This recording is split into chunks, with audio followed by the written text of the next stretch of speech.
Magandang gabi mga kapamilya, episode 212 na tayo na FPJ's Batang Quiapo. Habang papunta nga sa tindahan nitong sinatinding sa Kasinoy, narinig nila ang Marites Squad ng Quiapo na pinag-uusapan nila sina Marsing sa Kasinita na pinaalis daw ng kanilang manugang ng bagong pamilya nito ni Mokang sa mansyon at nakikituloy na raw sila ngayon sa dati nilang bahay na kung saan ay nakatira rin daw doon si Roda, nagsisiksikan daw sila doon.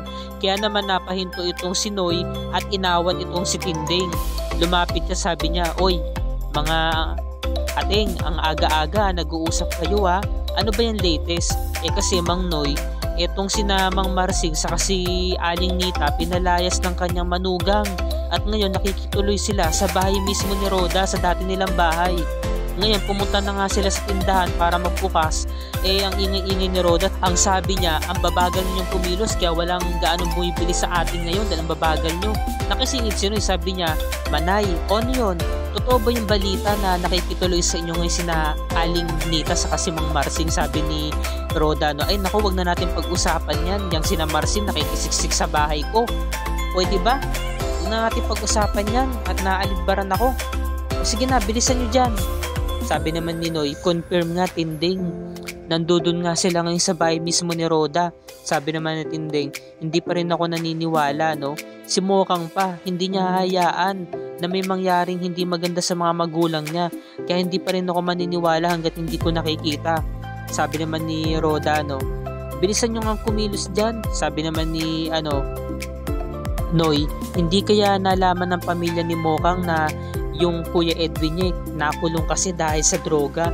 Sabi ni Roda, "Talaga ba? Totoo yan? Nakulong si Edwin, yung panganay na anak?" Sabi ng mga Marites, "Kung ganun, kasama pala siya dun sa raid na naganap kahapon. Yung bagong pabrika raw ng mga sardinas, yun pala, meron palang tinatago mga droga." Sabi ni Noy, "Ngayon ko nga lang din nalaman na yan pala yung hanap buhay ni Edwin talaga, basta parating sa chismis, ang bibilis ninyo." Sabi naman ni Roda, "Sige na, balik na sa trabaho. Pangat pa ng mga suot ng short. Kaya hindi ko yung pinapansin ng mga tao. Wala niya talaga to si Roda, mapanlait Samantalang ito namang si Tess, namimili siya ng damit na gusto niya suotin. Napili niya t-shirt pero binalik niya sa wardrobe at kinuha niya yung polo. Tapos noon, nanalamin siya. Nag-ayos ng buhok, nagsuklay. Tapos nag-makeup ng konti. Nagpaganda siya Noong paglabas niya ng kwarto, hinahanda na ni Camille yung mga niluto niyang maha blanca. Nilalagay sa mga container at talagang napatulala sa kanya si Camille. Sabi ni Camille, "Wow tita, ang ganda niyo po pala." Sabi ni Tess, "Naku, ikaw talaga Camille, binobola mo pa ako." "Hindi po totoo po. Nag-ayos lang naman ako ng konti." "Saan po ba punta nyo?" "Pupuntahan ko si Tito Rigor mo. Dadalan ko na rin ng mga mahablangka yung mga kasamahan niya bilang pasasalamat sa pagtulong sa pamilya natin. Alam niyo po tita, dapat po lagi nakatali po yung buhok nyo. Bagay po sa inyo. Saka po yung damit ninyo. Naku, pag nakita po kayo ni Tito Rigor, magugulat po yun." "Talaga ba?" "Opo." "O sige, maraming salamat. Paano, una na ako, dalhin ko na to. Ingat ka na lang dyan. Meron pang mga baha dyan. Kuha ka." Ngayon, paglabas ni Tess, sabi sa mga nabibilyard, "Kayo na bahala dito." Sabi ng babae na meron tindahan, "Wow, Aling Tess, ang ganda niyo po Saan po ang lakad natin?" "Naku, kayo talaga, mga palabiro talaga kayo." Sabi naman ng isang lalaki, "Naku, Aling Tess nagdadalaga lang. Nag-ayos lang naman ako ng konti. Pupuntahan ko kasi si Rigor, magdadala ako ng maha blanca, merienda, pati na rin sa mga kasama niya bilang pasalamat." "Naku, Aling Tess, baka naman meron din kami dyan." Ayun, umuha lang kayo sa loob, magpaalam lang kayo kay Camille. Sabihin nyo kay Camille, sabi ko. Sige na, pumunta na lang kayo doon sa loob. Sigurado po yun, Aling Tess. "Oo, sige na, magsabi na kayo doon." Paano, alis na ako Ngayon habang naglalakad si Tess, nakasalubong niya si Chairman. Sabi ni Chairman, Tess, kau pala. Nabalitaan ko rito sa isang kabarangay natin na meron nakakita dyan sa manugang mo na ang daming pasasamuka. Ano ba nangyari? Papaalam ko lang sa'yo, Tess. Tahimik na tong lugar natin, tong barangay natin. Ayoko nang madagdagan pa ang gulo sa pamilya ninyo o sumunod siya sa yapak ng Kuya Tanggol niya. Si Tanggol nakakulong na ngayon, wala na ngayon dyan. Ang kaganda naman kay Tanggol, hindi siya nananakit ng babae. Eto, concern lang naman ako sa iyo, Tess, hindi naman sa pangingialam. Pagsabihan mo yung si David Sabi naman ni Tess, "Hayaan niyo po, Chairman. Nasa trabaho po kasi ngayon pero pag nandito po, pagsasabihan ko po siya. Salamat po sa paalala." Ngayon, nagkasalubong sina sa Monte Jacobe, saka si Mando, saka si Rigor. O sir, nabalitaan ko po buhay pa po pala sina Angkong saka si Roy. Oo, totoo yun, sabi ni Jacobe. At kapag nagising sila, papaaminin ko sila kung sino yung mga taong umambush sa kanila, sabi naman ni Mando. Kaya nga po hindi po namin sila nahuli dahil dumating yung mga backup. Kaya po nagtago po kaming dalawa hanggang sa nakatakas sila. Sabi naman ni Samonte, tingin ko talaga malaking sindikato rin to May mga tumutulong sa kanila. Yari sa akin yung mga yun kapag nahuli ko sila. Sabi naman ni Rigor, ayan niyo po sir, namumukhaan ko po yung isa sa kanila Ayan niyo po, kapag nakita ko po, ituturo ko po agad sa inyo. Sige, ngayon nagpapagawa ng sketch itong si Rigor. At tugmang-tugma naman talaga yung pulis na idinarowing. Yung palang tinutukoy niya na namukaan niya walang iba kundi si Chief Espinas. Opo, delikado si Chief Espinas. Tapos naalala ni Rigor, binanggit nga ni Chief Espinas yung pangalang tanggol si Batna. Diba? Ngayon, ito namang si Tess, bago tumuloy ng pulisya, dumaan muna siya ng simbahan ng Quiapo at nanalangin siya. Sabi niya, kinakausap niya ang Pong Nazareno sa isip, sabi niya, sana po, Pong Nazareno, gabayan niyo ako sa araw na to. Sana naman po bigyan niyo ako ng kalakasan ng loob. Hindi ko po kasi alam kung tama po ba napuntahan ko yung asawa ko ngayon. Sana po tulungan niyo po ako kasi po pupuntahan ko po yung asawa ko. At sana naman po nagkakamali lang yung hinala ng asawa ko na nakita raw niya or narinig niya itong si Tanggol. Wala naman po sana mangyari masama sa pamilya ko. Samantala pumasok itong si Rigor sa loob at wala siyang kibo. Tinanguan niya lang at nginitian itong si Lena dahil nga tinawag siya ni Lena, tuwang-tuwa, nakangiti. Dumating itong si Mando at kinusap si Lena, sabi niya, nagpagawa kami ng sketch Ngayon, nakiusap si Rigor, sabi niya, Lena, di ba tayo mag-usap? Nakaramdam na si Mando na kinakailangan niya ng lumabas.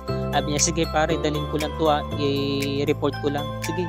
Paglabas ng opisina ni Mando, nakasalubong niya si Tess. Mare, ikaw pala. Ba't ka napadalaw dito? Eto, magdadala na lang kasi ako ng merienda para sa asawa ko. Pati kayo na rin. Aba, blooming tayo ngayon Naku pare, ikaw talaga pala, biro ka talaga. Nag-ayos lang naman ako ng konti. Naku, mahablang ka pala tong dala mo. Salamat Maria, alam mong sa lahat ng luto mo, ito yung pinaka-paborito ko nasan ba yung asawa ko? Nasa loob pa ng opisina, may tinatapos na report. Buti pa, pasukin na natin. Ay, hindi na. Mare, patapos na rin naman yun. Hintayin na natin. Busy pa kasi. Hindi kaya, hindi niya ako magustuhan kapag nakita niya ako. Naku, ikaw pa.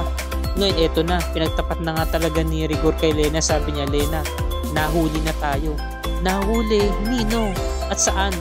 Nung kumakain tayo kahapon sa karinderya, kinumpronta ako ng binan kong babae. Nahuli na tayo. At nalaman na rin ni Tess, sinabi niya sa anak niya, nagsumbong. Ano sinabi na asawa mo? Siyempre, sinabi ko na wala tayong relasyon. Alam mo Lena, para sabihin ko sa'yo, tapusin na natin to. Alam ko mali to. Alam naman natin na mali to Sabi naman ni Lena, alam mo naman Rigor na hindi naman ako nakiusap sa'yo na hiwalayan mo siya Oo nga, alam ko yun, pero mali itong ginagawa natin. Itigil na natin to. Nakikipaghiwalay ka na ba sa akin?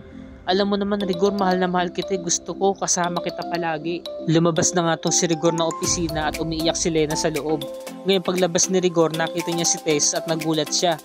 Anong ginagawa mo dito? Nagdala lang naman ako ng merienda para sa iyo pati na rin sa mga kasamaan mo. Bilang pasasalamat sa pagtulong nila sa atin, sa pamilya natin. Tara na pare, pasok na tayo sa loob. At magsalo-salo na tayo, sabihin mo yung mga kasama mo, sabi ni Mando. Tara, may merienda dito, kain na muna tayo dito sa loob. Eto na, naghahain na ng mahablang kasi Tess at tinawag niya si Lena. Lena maha sige na, tikman mo na to niluto ko to, special yan. Wala naman lason yan, nagbiro siya Ngayon si Lena naman napangiti at lumapit na rin at sinubukan na nga rin na kumain ng maha. Nagtitigan sila ni Rigor at talagang nagkakailangan. Halata naman sa mga titig nila na para ba nag-uusap sila sa mga titigan nila, di ba? At isipan nila. At syempre nakakaramdam na rin tong si Lena pati rin si Tess kaya sila nagtititigan. Kumbaga woman instinct, di ba? Woman's instinct ang nangyayari. Ngayon sabi naman ni Tess, alam mo ba, special yan. Masarap tong luto ko. Di ba Rigor? Sabi niya Ikaw, Lena, nagluluto ka ba? Oo naman, nagluluto ko. Bata pa lang ako, tinuturuan na ako ng nanay ko. Kasi importante daw yun para pag nagkaasawa ko, marunong ako sa gawaing bahay, ipagluluto ko at pag-isilbahan ko yung asawa ko. Wow, napaka-sweet mo naman. Sabi naman ni Tess, no? Nasan nga pala yung nobyo mo? Sabi naman ni Lena, long distance relationship kasi kami Kaya hindi kami magkasama ngayon. Pero next month, uuwi na rin siya, magkakasama na rin kami. Tapos ito na, tapos na silang kumain lahat. Nagliligpit na si Tess. Sabi ni Tess, kamusta yung luto ko, Lena? Sabi ni Lena, okay naman. Yung totoo ba? Syempre yung totoo. Okay naman yung lasa, kaso kinulang pa sa tamis, sa asukal, saka sa condensed milk. Alam mo, Coco, nagluto niyan, dadagdagan ko ng condensed milk saka asukal yan. Napapailang si Mando saka si Rigor. Hindi mapatingin sa kanilang dalawa Sabi naman ni Tess, hayaan mo, susunod dadamihan ko yung condensed milk saka asukal. Salamat O paano, alis na kami. So sa pagkakataong to, nanalo si Tess, na bad trip si Lena no? Nakasimangot Samantala, dumako na tayo kina Bubbles at kay Tanggol na kung saan nanguhuli sila ng mga isda. Sabi naman ni Tanggol, alam mo ba, Bubbles, ngayon ko lang na-experience tong lugar na to na sobrang tahimik. Nakakaingit nga yung mga tao dito sila nakatira. Ako kasi hindi ko to naranasan dahil lumaki kami sa Quiapo mula pagkabata. Doon kami namulat Puro na lamang gulo doon, saka yung mga tao doon. Hindi talaga nagpapaisa. Lahat palaban. Ayaw magpatalo. Sana dumating yung araw na magbago yung buhay natin, Bubbles, no? Baka mali mo, maging magkapit-bahay pa tayo. Sabi naman ni Bubbles, alam mo, ako naman, gusto ko magkaroon ako ng pamilya, balang araw, mga anak, asawa, at gusto ko, dito rin ako tumira sa lugar na tahimik.